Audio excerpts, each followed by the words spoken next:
যে উমর রাদিয়াল্লাহু আনহু এমন একজন মানুষ ছিলেন যিনি তার সন্তান অন্যায় করার পরেও তার সন্তানকে শাস্তি দেওয়া থেকে বিরত রাখেন নাই।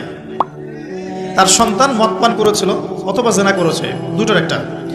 এখন কাজী তাকে শাস্তি দিচ্ছে, এবং কাজী যখন শাস্তি প্রদান করছে, শাস্তি কি বললাম, 100 কি বেত্রাঘাত, সূরা নূরে আছে। শাস্তি প্রদান করতে গিয়ে কাজীর মনে একটু মায়া দয়া, কারণ আমিরুল মুমিনিনের ছেলে, এখন তাকে তো আর সবার মতো শাস্তি দেওয়া যাচ্ছে না। তিনি আস্তে আস্তে আঘাত করছেন। উমর রাদিয়াল্লাহু আনহু নিজে সেই বেতটা কেড়ে নিলেন, কেড়ে নিয়ে নিজের হাতে পিটানো শুরু করলেন। ওই বেত্রাঘাত শেষ হওয়ার আগেই তার সন্তান ইন্তেকাল করেছে।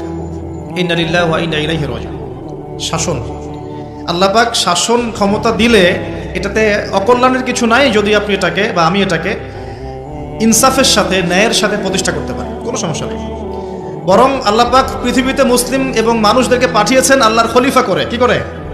সূরা বাকারা পড়েন, আল্লাহ পাক প্রথমেই বলেছেন, ওয়াইজ ক্বালা রাব্বুকা লিল মালায়েকা ইন্নী জাইলুন ফিল আরদি খলিফা।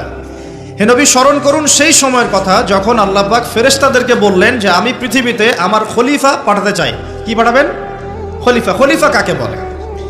এন্ড খলিফা কাকে বলে এর ব্যাখ্যা জানতে হলে আমাদেরকে কোরআনেই যেতে হবে। সূরা সদ। কোন সূরা? সূরা সদ। আল্লাহ পাক আদম আলাইহিস সালামকেও খলিফা বলেছেন, আরো একজন নবীকেও খলিফা বলেছেন। সেই নবীর নাম কি বলতে পারবেন কেউ? দাউদ আলাইহিস সালাম। কি নাম? দাউদ আলাইহিস সালাম। আর দাউদ আলাইহিস সালাম এই জেরুজালেম থেকে বিশ্ব শাসন করেছিলেন, খলিফা ছিলেন। তার ছেলে সুলাইমান আলাইহিস সালাম এই জেরুজালেম থেকেই বিশ্ব শাসন করেছেন, দুজনেই। তো দাউদ আলাইহিস সালামকে আল্লাহ পাক খলিফা বলার পরে আল্লাহ পাক বলছেন সূরা সদের মধ্যে, মেবি 26 কি 24 নম্বর আয়াতে আল্লাহ পাক বলছেন, ইয়া দাউদ, হে দাউদ, ইন্না জাআলনাকা খলিফাতান ফিল আরদ। আমি আল্লাহ তোমাকে পৃথিবীতে আমার খলিফা করে পাঠিয়েছি। তোমার কাজ কি? তোমার খলিফার ফাংশন কি? ফাহকুম বাইনান নাস বিল হক। তোমার দায়িত্ব হচ্ছে মানুষের মাঝে ন্যায়ের মানদণ্ডে বিচার ফয়সালা করবে, এটা খলিফার কাজ। ওয়ালা তাত্তাবিউল হাওয়া, তুমি তোমার প্রবৃত্তির অনুসরণ করবে না। যারা নিজের প্রবৃত্তির অনুসরণ করেছে, ইউদিল্লুকা আন সাবিলিল্লাহ, এটা তোমাকে আল্লাহর রাস্তা থেকে সরিয়ে নিয়ে যাবে। ইন্নাল্লাযীনা ইউদিল্লুনা আন সাবিলিল্লাহ লাহুম আযাবুন শাদীদ, যারা আল্লাহর সরল পথ থেকে বিচ্যুত হয়ে যাবে তাদের জন্য যন্ত্রণাদায়ক শাস্তি আছে। কেন? বিমা নাসু ইয়াউমাল হিসাব, কারণ হিসাবের দিন তারা ভুলে গিয়েছিল। সূরা সদের 24 থেকে 26 পড়ে দেখেন। তো এই আয়াতগুলোতে আমরা খলিফার ফাংশন বুঝতে পারলাম। আল্লাহ পাক যাকে যেখানে দায়িত্ব দিবেন, পরিবারে হোক, সমাজে হোক, প্রশাসনে হোক, রাষ্ট্রে হোক, তার কাজ একটা, আল্লাহর হুকুমে তার কাজ একটা। কি কাজ? ন্যায়ের মানদণ্ডে মানুষের মাঝখানে বিচার ফয়সালা করতে হবে, অন্যায় করা যাবে না। এখানে ঘুষ, সুদ, দুর্নীতি, করাপশনে আশ্রয় নেওয়া যাবে না। আপনারা কি আমার কথা রাগ করছেন? ফাযাক্কির ইন্নামা আনতা মুযাক্কির, আল্লাহ পাক বলেছেন তুমি উপদেশ দাও, তুমি শুধুমাত্র একজন উপদেশদাতা। কাকে বলছেন? নবী সাল্লাল্লাহু আলাইহি ওয়াসাল্লাম। লাস্তা আলাইহিম বিমুসাইতির, তুমি কারো প্রতি দারোগা নও। ইসলাম চাপিয়ে দেওয়ার জন্য আসে না, এসেছে লা ইকরাহা ফিদ্দিন, দিনের উপর কোনো জবরদস্তি নাই, দিনে কোনো জবরদস্তি নাই। ক্বাদ তাবায়্যানা রুশদু মিনাল গায়, সত্য আর মিথ্যা স্পষ্ট হয়ে গেছে, চাপিয়ে দেওয়ার কিছু নাই। বরং আল্লাহ পাক ধর্ম নিয়ে বাড়াবাড়ি করতেও নিষেধ করেছেন, কিন্তু সত্যটাকে উপস্থাপন করতে আল্লাহ পাক শিক্ষা দিয়েছেন। তাই একজন খলিফার কাজ কি? ন্যায়ের মানদণ্ডে মানুষের মাঝখানে বিচার ফয়সালা করা, অন্যায় না করা। উমর রাদিয়াল্লাহু আনহু নিজের ছেলে অন্যায় করার পরেও তাকে নিজ হাতে শাস্তি দিয়েছেন। একটা বলবো, ওই যে ঘটনা জানেন, রাত্রেবেলা জনগণের খোঁজ খবর নিতেন তিনি। শুনতে পেলেন যে মায়ের সন্তানরা কান্নাকাটি করছে, জিজ্ঞাসা করলেন কেন কান্নাকাটি করছে সন্তান। তখন এই মহিলা বলছে, সন্তানের মারা বলছে, ওয়াল্লাহি হাযা বাইনি ওয়া বাইনা ওমর, আল্লাহর কসম করে বলছি এটা আমার এবং ওমরের মাঝখানের বিষয়। আমি ওমরের নামে আল্লাহর কাছে নালিশ করব। কি নালিশ করবে? যে ওমরের আমলে আমি না খেয়ে আছি, আমার সন্তান না খেয়ে আছে। কথা বুঝতে পারছেন? এই কথা শোনার সাথে সাথে উমর রাদিয়াল্লাহু আনহুর মানে বুকে আল্লাহ পাকের ভয় চলে আসলো, হৃদয় প্রকম্পিত হলো। প্রকম্পিত হওয়ার পর তিনি নিজে চলে গেলেন মদিনায়, যেটাকে বলি আমরা বাইতুল মাল, মানে রাষ্ট্রীয় সম্পদ যেখানে থাকতো ওটাকে বাইতুল মাল বলা হতো। সেখান থেকে একটা আটার বস্তা নিজের কাঁধে উঠিয়েছেন, উঠিয়ে নিজে পায়ে হেঁটে ওই মহিলার বাসায় যাচ্ছেন।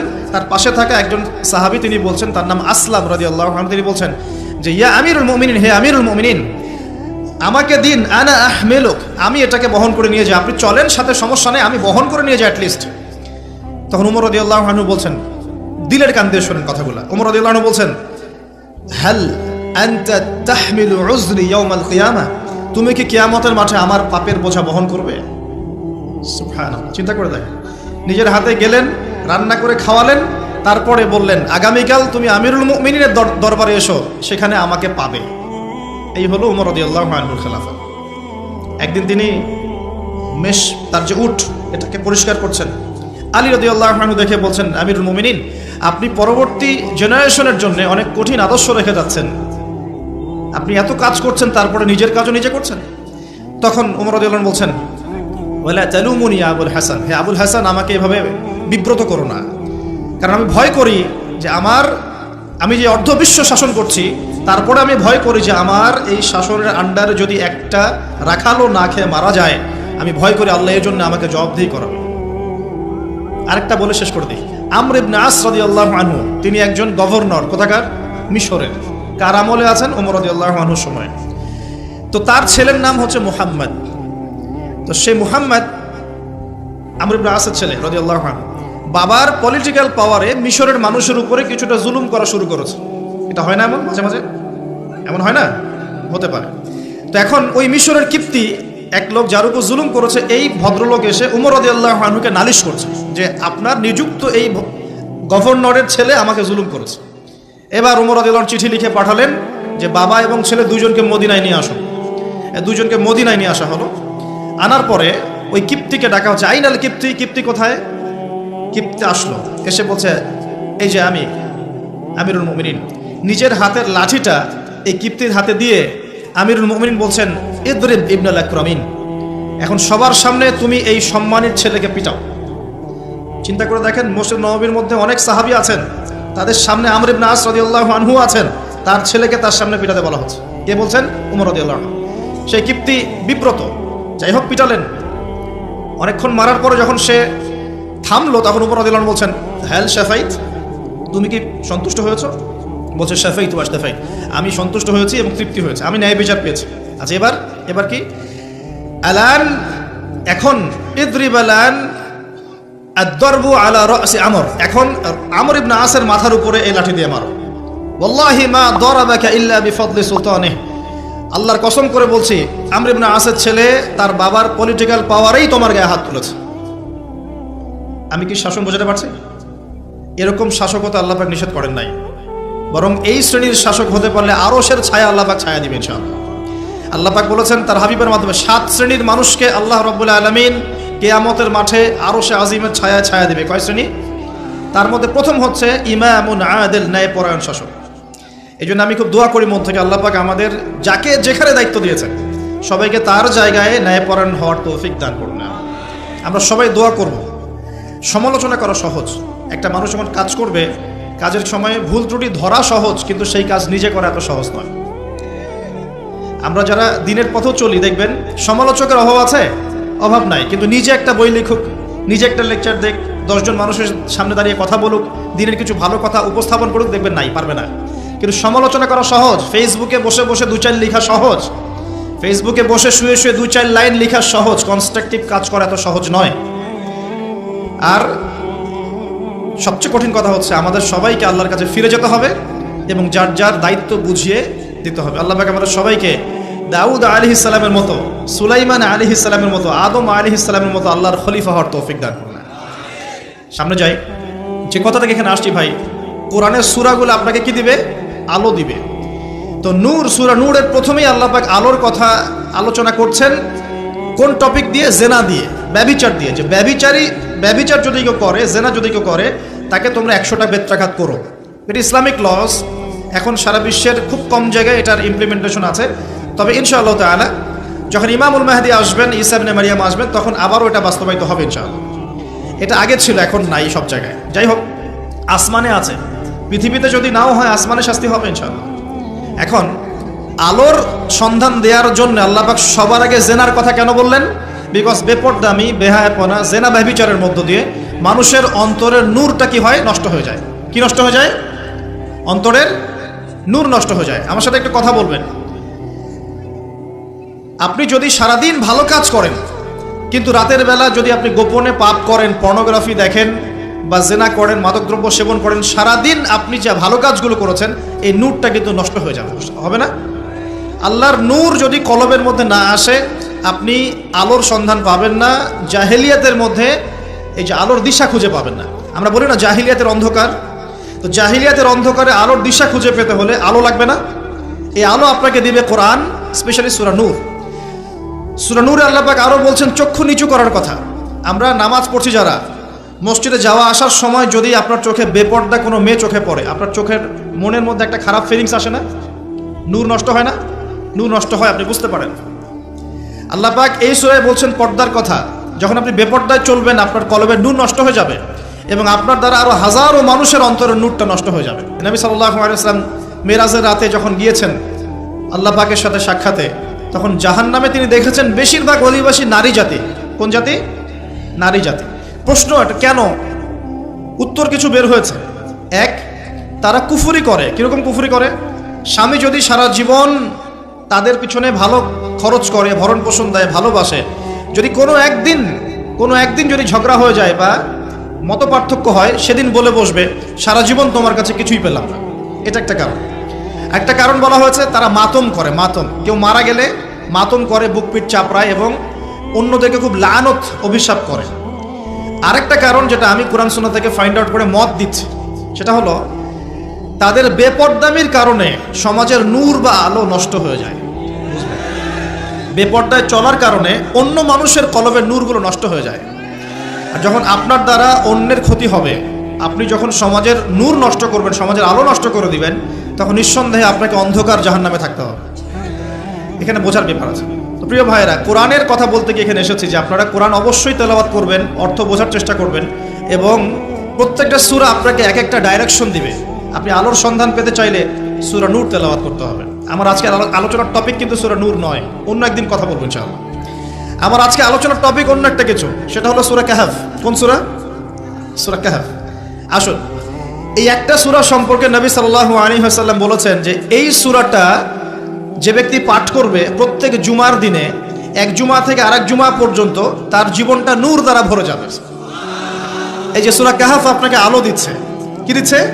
আলো দিচ্ছে। দেখুন, নবী সাল্লাল্লাহু আলাইহি ওয়াসাল্লাম বলছেন কিয়ামতের আগে পৃথিবীতে সবচেয়ে ভয়ঙ্কর একটা ফিতনা আসবে, তার নাম মাসিহুদ দাজ্জাল। কি নাম? খুব মনোযোগের সাথে এই অংশ থেকে একটু বোঝার চেষ্টা করবেন। নবীজি বলছেন দাজ্জালের ফিতনা এত মারাত্মক ফিতনা, যেটা সম্পর্কে এমন কোন নবী নাই যিনি তার কওমকে সতর্ক করেন নাই। কথা বুঝতে পারছেন? এমনকি নূহ আলাইহিস সালাম পর্যন্ত দাজ্জালের ফিতনা সম্পর্কে তার কওমকে সতর্ক করেছিলেন। ঠিক আছে?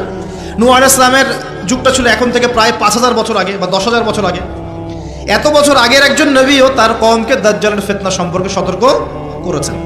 এমন কোন নবী নাই যিনি সতর্ক করেন নাই। নবীজি বলছেন তবে আমি অতিরিক্ত একটা কথা বলে যেতে চাই যা অন্য কোন নবী বলেন নাই। কি সেটা? নবীজি বলছেন মাসিহুদ দাজ্জাল এক চোখে অন্ধ হবে, তোমাদের আল্লাহ তিনি অন্ধ নন। ঠিক আছে? এতটুকু। আচ্ছা, দাজ্জাল কি করবে এদিকে আমি পরে আসছি। নবী সাল্লাল্লাহু আলাইহি ওয়াসাল্লাম বলছেন যে পৃথিবীর শুরু থেকে শেষ পর্যন্ত, মানে আদম থেকে নিয়ে আলাইহিস সালাম কিয়ামত পর্যন্ত দাজ্জালের চেয়ে ভয়ঙ্কর কোনো ফিতনা পৃথিবীতে আসে নাই। এবং 10টা ফিতনা যতক্ষণ পর্যন্ত না আসছে, আলামত না আসছে, কিয়ামত হবে না। কয়টা ফিতনা? 10টা। তার মধ্যে 1 নাম্বার হচ্ছে মাসিহুদ দাজ্জাল, তার আগমন, মানুষের রূপে আত্মপ্রকাশ। 2 নাম্বার হচ্ছে ইয়াজুজ আর মাজুজ, এরা দুটো প্রজাতি, মানব জাতি, তারা জিন নয়। 3 নাম্বার ঈসা ইবনে মারিয়ামের আগমন। ঈসা আলাইহিস সালাম আবারও ইউটার্ন করবেন, ফিরে আসবেন। আল্লাহ পাক তাকে তার কাছে উঠিয়ে নিয়েছেন, তিনি আবারও ফিরে আসবেন সিরিয়ার দামেস্কের সাদা মসজিদের মিনারের উপরে, এবং তার হাতে আল্লাহ রাব্বুল আলামিন দাজ্জালের মরণ লিখে রেখেছেন। তার হাতে তিনি মারা যাবেন, ঈসা আলাইহিস সালামের হাতে দাজ্জাল মারা যাবে। এরপর ঈসা ইবনে মারিয়াম পুরো বিশ্বে 40 বছর এই শাসন কার্য পরিচালনা করবেন ইনশাআল্লাহ। তিনি বিয়ে করবেন, তার মৃত্যু হবে এবং তাকে দাফন করা হবে নবী সাল্লাল্লাহু আলাইহি ওয়াসাল্লামের কবরের পাশে। তার ওই সোনালী যুগের পরে আবারও মানুষ খারাপ হওয়া শুরু করবে। এমন খারাপ হবে যে মানুষ আল্লাহ শব্দটা বলার মতো মানুষ থাকবে না, এবং তাদের সামনে আল্লাহ পাক পশ্চিম দিক থেকে সূর্য উঠাবেন, কিয়ামত হবে। এটা 3 নাম্বার। 4 নাম্বার দাব্বাতুল আরদ, জমিন থেকে একটা প্রাণী বের হবে এবং এই প্রাণী মানুষের সাথে কথা বলবে। আমরা যারা এখন সায়েন্সকে ইলাহ বানিয়েছি, আমরা এখন বিশ্বাস করতে চাই না এগুলা, কিন্তু এই কথাটাই আমি যেটা বললাম, এই কথাটা হুবাহু যদি নাসা বলে, নাসা, তাহলে আগামীকাল বিশ্ববাসী বিশ্বাস করবে। আমরা শিক্ষাক্ষেত্রে এভাবে শিরক করছি। আল্লাহ এবং তার রাসূলের কথা যখন আসছে, আমরা যুক্তি খুঁজি, প্রমাণ খুঁজি, বিজ্ঞান খুঁজি, দর্শন খুঁজি, কিন্তু দেখবেন অন্যরা যখন আমাদেরকে জ্ঞান দিচ্ছে আমরা কিন্তু এত কিছু খুঁজতে যাচ্ছি না। তারা আমাদেরকে শেখাচ্ছে যে পরীক্ষা নিরীক্ষা পর্যবেক্ষণ ছাড়া জ্ঞান নেওয়া যাবে না। এই কারণে ফেরেশতা দেখা যায় না, বিশ্বাস করে না। জিন দেখা যায় না, বিশ্বাস করে না।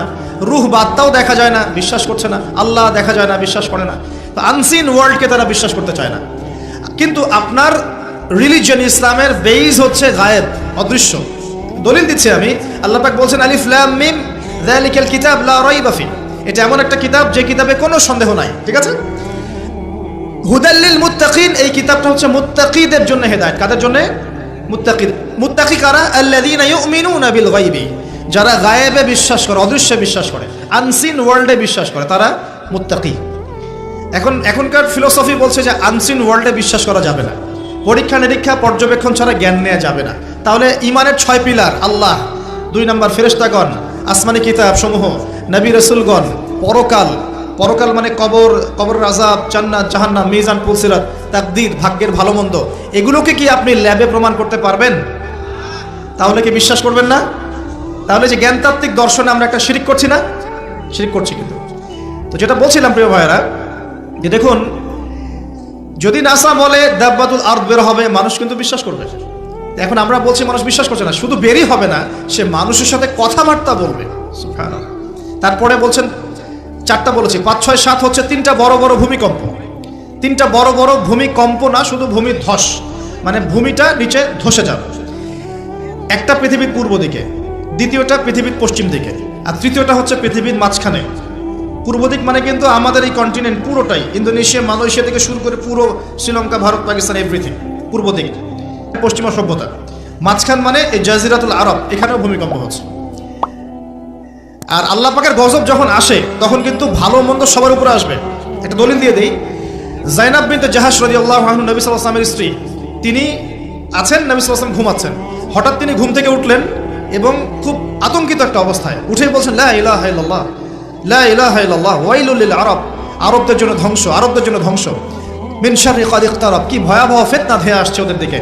জাইনাব বিনতে জাহাশ রাদিয়াল্লাহু আনহা বলছেন, আনুহলিক ওয়া ফিনা সালিহুন ইয়া রাসূলুল্লাহ, হে আল্লাহর রাসূল সাল্লাল্লাহু আলাইহি ওয়াসাল্লাম, আমাদের মধ্যে সৎ মানুষ থাকা সত্ত্বেও কি আমরা ধ্বংস হয়ে যাব?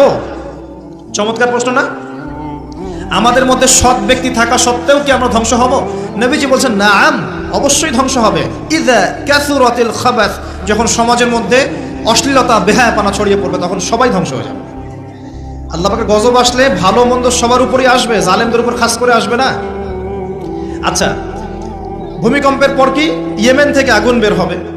নবীজি বলেন, ইয়েমেন থেকে আগুন বের হবে এবং আগুনটা কিয়ামতের মাঠের দিকে মানুষকে তাড়িয়ে নিয়ে যাবে। আর পশ্চিম দিক থেকে সূর্য উঠবে। যখন এমন হবে তখন তওবার দরজা বন্ধ হয়ে যাবে। এই 10টা আলামতকে নবীজি বলছেন, এগুলো না আসা পর্যন্ত কিয়ামত হবে না, লিখে নেন। ঠিক আছে? কিন্তু ছোট ছোট যে আলামতগুলোর কথা নবীজি বলেছেন, এগুলোর 100% এখন আমরা সমাজে দেখতে পারি। 100% জীবনের একদম শেষের দিকে গিয়ে, নবী সাল্লাল্লাহু আলাইহি ওয়াসাল্লামের জীবনের শেষের দিকে গিয়ে তিনি একটা হাদিস বর্ণনা করেছেন, হাদিসে জিবরিল। এই হাদিসে জিবরাইল আলাইহিস সালাম মানুষের রূপে পৃথিবীতে এসে মসজিদে ঢুকে সাহাবীদের সবার সামনে নবীজিকে 4টা প্রশ্ন করেছেন। 1 নম্বর, ইসলাম কাকে বলে, ঈমান কাকে বলে, ইহসান কাকে বলে। 4 নম্বরে গিয়ে বলেছেন, কিয়ামত কবে হবে। নবীজি বলছেন, মাল মাসউল আনহা বিআ'লাম মিনাস সাইল, এই বিষয়ে প্রশ্নকারী উত্তরদাতার চেয়ে বেশি জানে না, উত্তরদাতা প্রশ্নকারীর চেয়ে বেশি জানে না। তখন তিনি বলছেন, তাহলে আলামত কিছু বলে দিন। জীবনের একদম শেষের দিকে নবী সাল্লাল্লাহু আলাইহি ওয়াসাল্লাম কিয়ামতের মাত্র 2টো আলামত বলেছেন। কয়টা? 2টো। একটা হচ্ছে আনতালিদাল আমাতু রাব্বাতুহা, যখন দেখবে দাসী তার মনিবকে জন্ম দিচ্ছে, দাসী তার মনিবকে জন্ম দিচ্ছে, তখন কিয়ামতের অপেক্ষা করো। কিভাবে দাসী মনিবকে জন্ম দিতে পারে? পিতা মাতার সাথে দাস দাসীর মতো আচরণ করা হবে। হচ্ছে কি হচ্ছে না? আরেকটা অর্থ হতে পারে, দাসী কিন্তু আসলে মনিবকে জন্ম দেয় না, তার মানে ন্যায় অন্যায়, হক বাতিল, সত্য মিথ্যার মানদণ্ড উল্টে যাবে। উল্টায় নাই? মানুষ সত্যবাদীকে মিথ্যাবাদী বলে না, এখন মিথ্যাবাদীকে সত্যবাদী বলে না। আল্লাহর হালালকে হারাম করছে না, আল্লাহর হারামকে হালাল করে নিচ্ছে না। মানদণ্ড উল্টে গেছে। আমাদের মতো Dhaka, the city of Akhiruzzaman বলেছি আমি, এইসব শহরগুলোতে এগুলো আরো বেশি হচ্ছে। বিশ্বাসের মানদণ্ডই নাই এখন। একজন মানুষ যদি মন থেকে কাউকে দান সৎকার করতে চায়, খাবার খাওয়াতে চায়, ভয়ে খাচ্ছে না, না জানি খাবারে আবার কি মিশায় খাওয়ায় দেয়।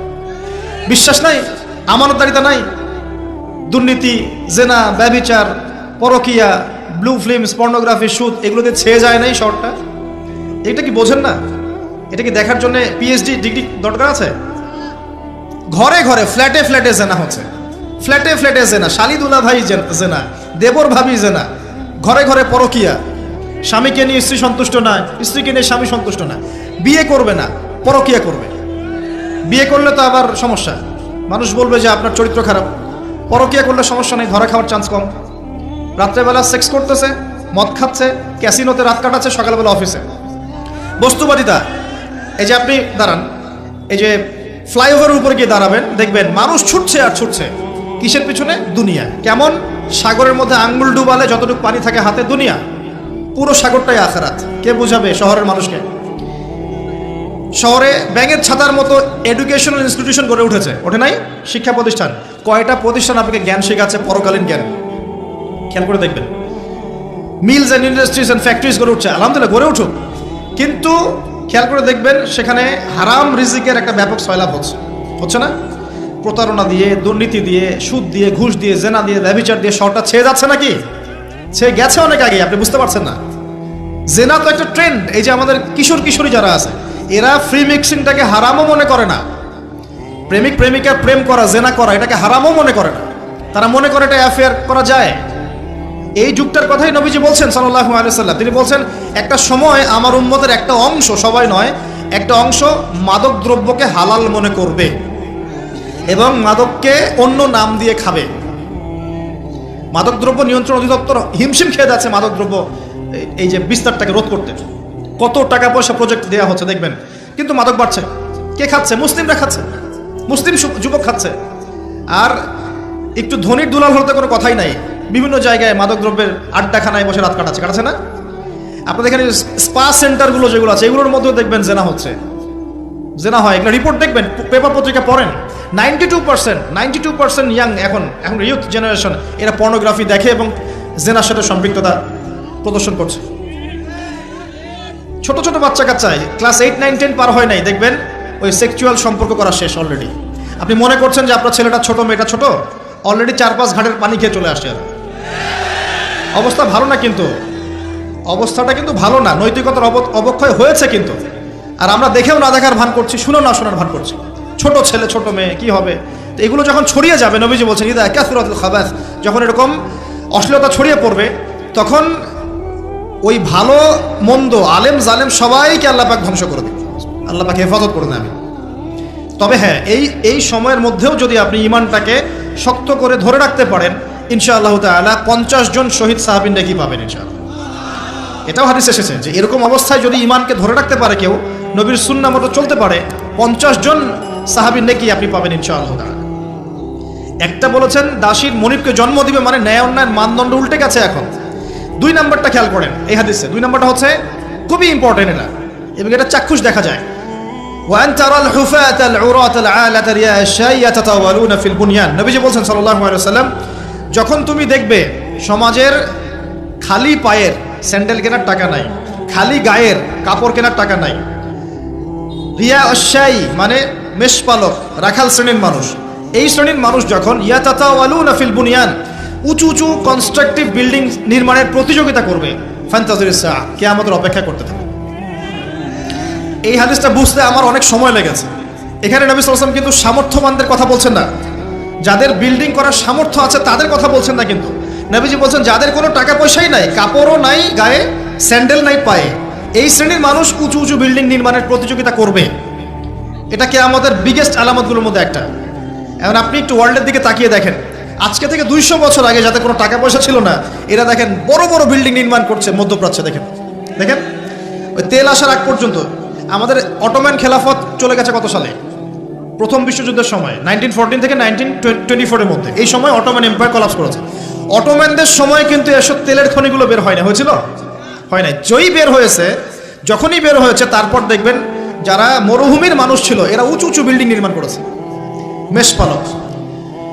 এই ফ্লেভারটা ওয়ার্ল্ডের বিভিন্ন জায়গায় ছড়িয়ে পড়েছে, গ্রামে গঞ্জে, শহরে বন্দরে, যাদের কোনো টাকা পয়সা নাই বিল্ডিং করছে। আর আমার প্রশ্ন, বলেন কিভাবে সম্ভব? কয়েক-3 ভাবে সম্ভব। 1, যদি আপনার কাছে আল্লাহর কোনো গুপ্তধন চলে আসে, সম্ভব। 2, যদি আপনি জোর জবস্তি করে অন্যের সম্পদ আত্মসাৎ করেন, তাহলে সম্ভব। 3, সবচেয়ে বিগেস্ট কারণ, মেজর কারণ, সেটা হলো রিবা বা সুদের মধ্য দিয়ে সম্ভব। এটাই হচ্ছে মোস্ট ইম্পর্টেন্ট কারণ। তো দেখেন, জীবনের শেষের দিকে গিয়ে নবী সাল্লাল্লাহু আলাইহি ওয়াসাল্লাম এখানে কিয়ামতের দুটো আলামত বলেছেন, তার মধ্যে বিল্ডিংসগুলো একটা। এখন আপনি যখন ঢাকা এয়ারপোর্ট থেকে ফ্লাই করবেন, আপনি বুঝতে পারবেন কেন আমি বলেছি ঢাকাতে সিটি অফ আখিরুজ জামান, বুঝতে পারবেন। এখানে বাক্সে বাক্সে জীবন বন্দী হয়ে গেছে, প্রতিবেশীর খোঁজ নেওয়ার মানুষ নাই, পাশের ফ্ল্যাটে কাউকে জবাই করে দিলে কেউ দেখতে যাবে না, প্রতারণা এভরিহোয়ার, প্রতারণা, চিটিংস চলছে। এবং কেউ যদি সৎ থাকতে চায় তার জন্য এই শহরের টাকা খুব ডিফিকাল্ট, খুব ডিফিকাল্ট। তাই দেখা যায় অনেক সময় ধার্মিকরাও অনেক সময়, ধার্মিকদের একটা অংশ, সবার কথা বলছে না, ধার্মিকদের একটা অংশ ধর্মকে পুঁজি করেও এই শহরে চলার রাস্তা বের করে ফেলেছে, করে নাই, করছে। তো প্রিয় ভাইরা, তারপরেও সুসংবাদ কি, এরকম পরিবেশে থেকেও যদি আমরা কোরআন এবং সুন্নাহর উপর টিকে থাকতে পারি, আর টিকে থাকতে হলে মধ্যমপন্থী হলেই হয়, শৈথিলতাবাদী হবেন না, চরমপন্থীও হবেন না, মাঝামাঝি থাকলেই হবে ইনশাআল্লাহ। আপনি 50 জন শহীদ সাহাবীর নেকি পাবেন ইনশাআল্লাহ। প্রিয় ভাইরা, কোরআন পড়ুন। আমি কোরআন একটা সূরাকে কেন্দ্র করে এদিকে এসেছি, এবার আমি এখান থেকে নিয়ে আলোচনা শেষ করব, একটু মনোযোগ দিবেন, খালি খেয়াল করবেন। নবী সাল্লাল্লাহু আলাইহি ওয়াসাল্লাম বলছেন সবচেয়ে বড় ফিতনার নাম কি কিয়ামতের আগে? বলেন, মাসিহুদ দাজ্জাল। এবার আসেন, নবীজি বলছেন সাল্লাল্লাহু আলাইহি ওয়াসাল্লাম, এই সবচেয়ে বড় ফিতনা থেকে সে ব্যক্তি বেঁচে থাকবে যে ব্যক্তি সূরা কাহফের প্রথম 10টা আয়াত মুখস্থ করবে। করেছেন কখনো? সূরা কাহফের প্রথম 10টা আয়াত কখনো পড়ে দেখেছেন কি? সুবহানাল্লাহ। কিভাবে মাসিহুদ দাজ্জালের ফিতনা থেকে বাঁচবেন? আমি বুঝাই, এক কথায় বুঝাই। পৃথিবীতে এখন যত ফিতনা আপনি দেখছেন, ছোট বড় মাঝারি যত ফিতনা দেখছেন, এগুলোকে একসাথে করেন। এই যে হত্যা, রাহাজানি, জেনা, ব্যভিচার, চুরি, ডাকাতি, হাবিজাবি যা যা দেখছেন, সবগুলোকে একত্রিত করলেও দাজ্জালের ফিতনা সমান হবে না। এটা দাজ্জালের ফিতনা। ইমানদার ব্যক্তি ওকে দেখে বিভ্রান্ত হয়ে যাবে, সে নিজেকে খোদা বলে দাবি করবে, সে রূপক অর্থে হাতে জান্নাত জাহান্নাম নিয়ে ঘুরবে। যে তার অনুসরণ করবে তাকে সে প্রোগ্রেস দিবে, মানে জান্নাত। যে তার আনুগত্য করবে না তাকে সে একদম ধ্বংস করে ছাড়বে, জাহান্নাম। সে আকাশকে আদেশ করলে বৃষ্টিপাত হবে, আকাশ নিয়ন্ত্রণ করবে। সে এই পৃথিবীতে 40 দিন থাকবে। কতদিন? 40 দিন। যার প্রথম দিনটা হবে 1 বছরের সমান, দ্বিতীয় দিনটা হবে 1 মাসের সমান, তৃতীয় দিনটা হবে 1 সপ্তাহের সমান, বাকি দিনগুলো হবে আমাদের দিনের মতোই। সাহাবীরা বলছেন, আমরা ওই সময় কেমন করে নামাজ পড়বো ইয়া রাসূলুল্লাহ? নবীজি বলছেন সাল্লাল্লাহু আলাইহি ওয়াসাল্লাম, হিসেব করে, অনুমান করে নামাজ পড়ে নিবে। এখন আল্লাহ পাক চাইলে কি, আল্লাহ পাক যদি চান, রাত এখন বাজে 11:10, আল্লাহ যদি চান যে পৃথিবী আর ঘুরবে না, আপনি কি দিন আনতে পারবেন? আল্লাহ পাক এই রাতটাকে যদি 1 বছর লম্বা করতে চান, পারবেন না? নাকি পারবেন না? এখনকার অল্প বিদ্যা অর্জনকারী মানুষরা বলছে না, পারবে না। কারণ পৃথিবী এবং সৌরজগৎ ঘুরছে, এই ঘূর্ণন কখনো থামবে না, ক্রমশ সম্প্রসারণশীল, এই সিলসিলা চলতেই থাকবে। আসলে কি তাই? এটা তাদের পক্ষে বলা সম্ভব যারা বলে যে আল্লাহ বলতে কেউ নাই, বিগ ব্যাং থেকে পৃথিবী সৃষ্টি হয়েছে। আসলে কি তাই হয়েছে? যদি তাই হয়েও থাকে, সূরা আম্বিয়া থেকে আমি দলিল দিচ্ছি। সূরা আম্বিয়ার মধ্যে আল্লাহ পাক বলেছেন, আওয়ালাম ইয়ারাল্লাযীনা কাফারু আন্নাস সামাওয়াতি ওয়াল আরদা কানাতা রাতকান ফাফাতাকনাহুমা। আল্লাহ বলছেন, কাফেররা কি লক্ষ্য করে দেখে না আসমান সমূহ এবং পৃথিবী একটা বিন্দুর মধ্যে ছিল, অতঃপর আমি সেটাকে পৃথক করে দিয়েছি। এই যে বিগ ব্যাং এর দলিল দেয়া যাবে কোরআন থেকে। যদি আপনি বলেন যে বিগ ব্যাং থেকেই সব সৃষ্টি হয়েছে, আমরা বলবো যে হতে পারে, তবে বিগ ব্যাং এর সৃষ্টিকর্তা হচ্ছেন আল্লাহ রাব্বুল আলামিন। আল্লাহ পাকের আদেশে এটা হয়েছে, আল্লাহকে বাদ দিয়ে নয়। একটা কথা মাঝখানে বলে দেই, এই বিশ্বে এখন 3টা দর্শন চলছে। কয়টা দর্শন? 3টা। একটা হচ্ছে এলিমিনেশন বা এলিমিনেট করা, মানে বিশ্ব থেকে আল্লাহর কনসেপ্টটাকে এলিমিনেট করা হচ্ছে। দেখবেন সব চাক্ষুষ দেখে বিশ্বাস করতে হবে গড বলতে, আল্লাহ বলতে কেউ নাই, ঈশ্বর বলতে কেউ নাই, there is no God, godless world, এটা ছড়াচ্ছে। আমি গড বলেছি ওদের ভাষায় বোঝার জন্য, আল্লাহর প্রতিশব্দ কখনো গড হয় না, ঠিক আছে? একটা এলিমিনেশন। একটা হচ্ছে 2 নম্বর হচ্ছে মেটেরিয়ালিজম, মানে বস্তুবাদিতা। মানুষকে খালি বস্তুবাদিতার দিকে ঠেলে দেওয়া হয়েছে এই যুগে, এই যুগটাতে। আর 3 নম্বর হচ্ছে যে ধর্মকে, রিলিজিয়নকে চ্যালেঞ্জ করা। ধর্মকে চ্যালেঞ্জ করে করে মানুষ বিভিন্ন যুক্তিতর্ক উপস্থাপন করছে। ধর্মের এইটা কেন, পর্দা কেন, ওই কেন, সেই কেন, চোরের কেন হাত কাটতে হবে, ইত্যাদি ইত্যাদি। আপনাকে চ্যালেঞ্জ করছে ধর্মকে। এই 3টা দর্শন দিয়ে, এই 3টা দর্শনের সাথে দাজ্জালের সম্পর্ক আছে।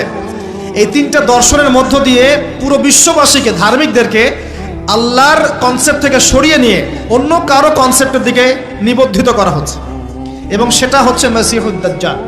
কারণ শেষ জামানায় বিশাল অংশের একটা মানুষ দাজ্জালের উপাসনা করবে। আমি বলছিলাম সূরা কাহফের প্রথম 10টা আয়াত যদি আপনি মুখস্থ রাখেন, আল্লাহ পাক আপনাকে দাজ্জালের ফিতনা থেকে বাঁচাবে ইনশাআল্লাহ। 40 দিন সে বিশ্ব শাসন করবে। এখন আসেন এখান থেকে কনক্লুশন দিকে যাই, একটু মনোযোগ দেন। দাজ্জাল বিশ্ব শাসন করবে কতদিন? 40 দিন। আচ্ছা, কিভাবে করবে? তার অনুসারী কারা হবে? সে কোথা থেকে বের হবে? উত্তর, তার বের হওয়া সম্পর্কে 3টা বর্ণনা পাওয়া যায়।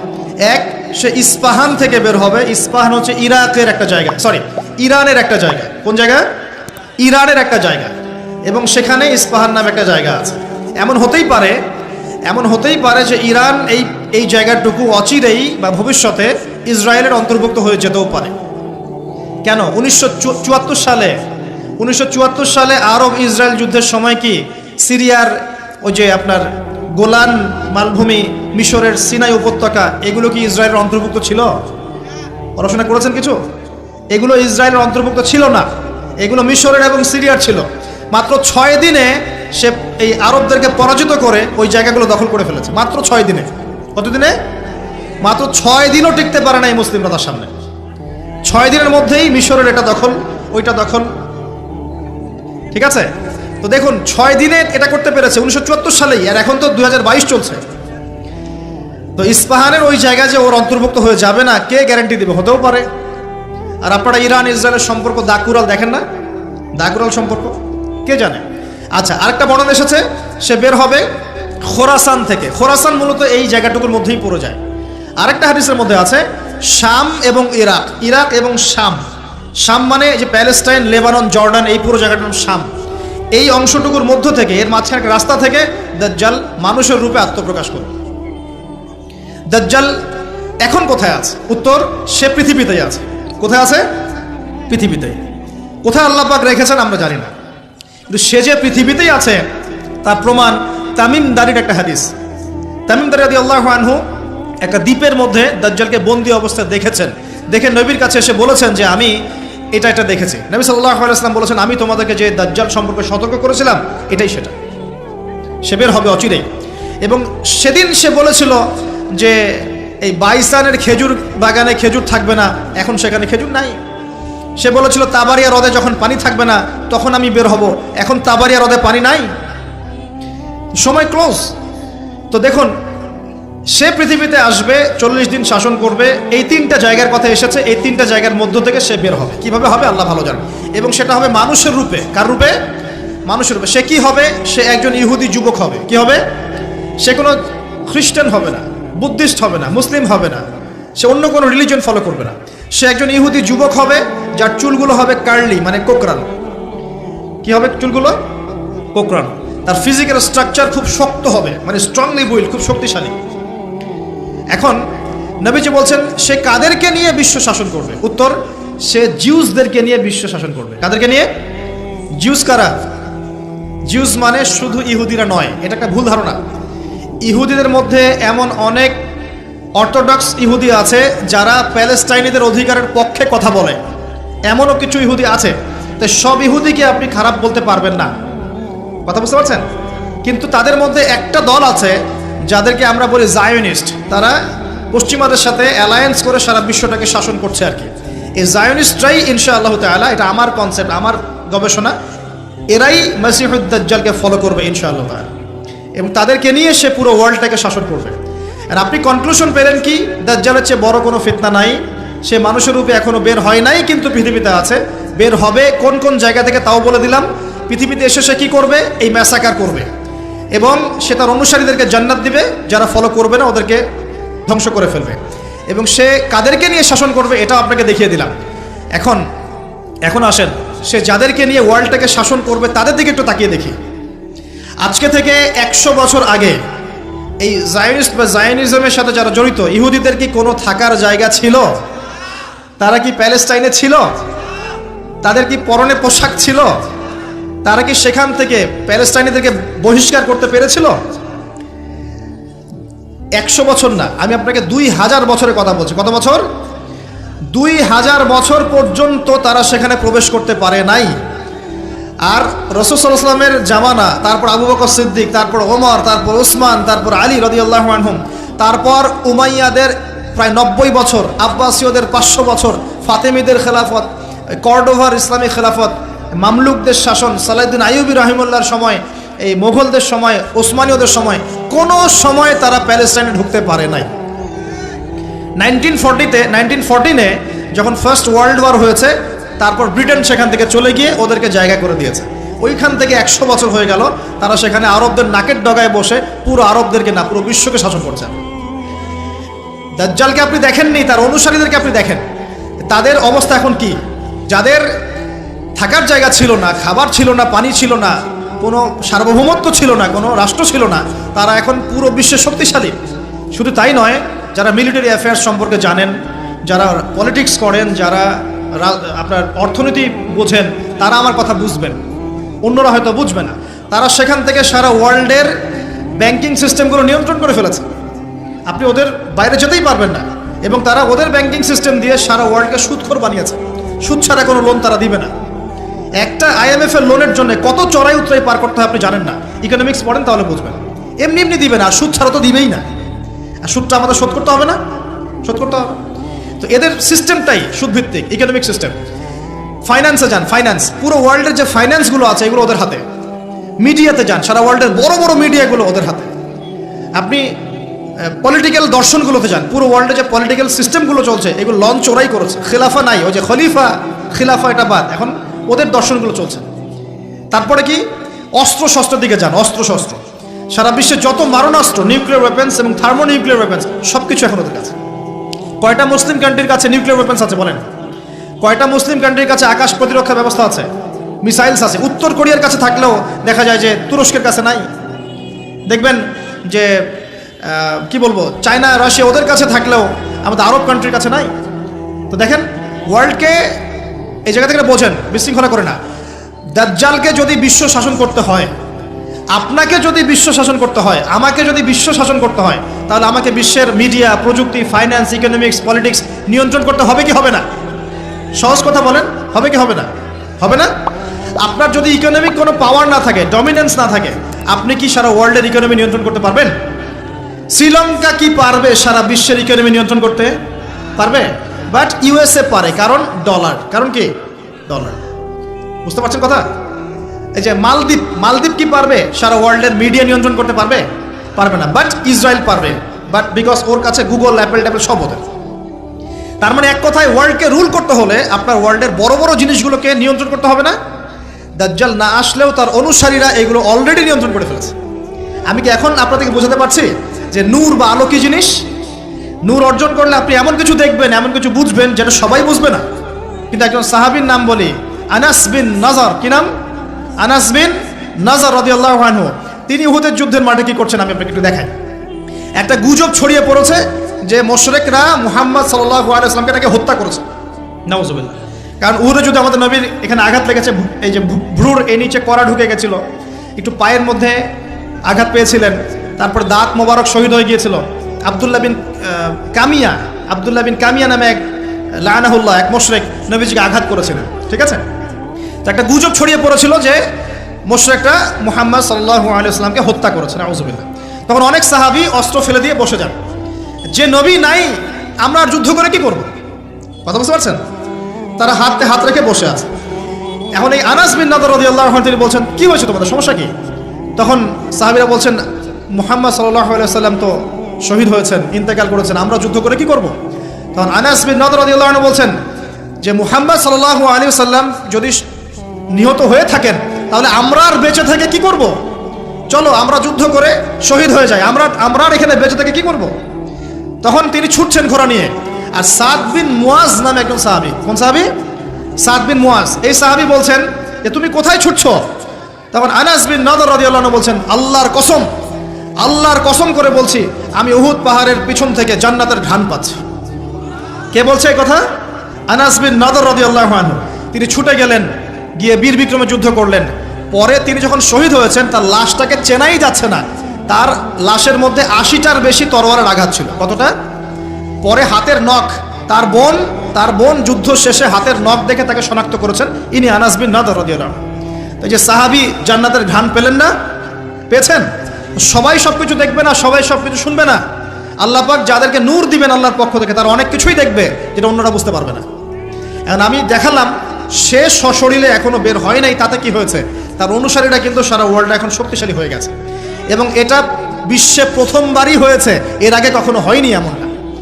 বরং বিশ্বে শতাব্দীর পর শতাব্দী ইহুদি খ্রিস্টানদের মধ্যে কোনো বন্ধুত্ব ছিল না, বরং এরা একে অপরের শত্রুই ছিল।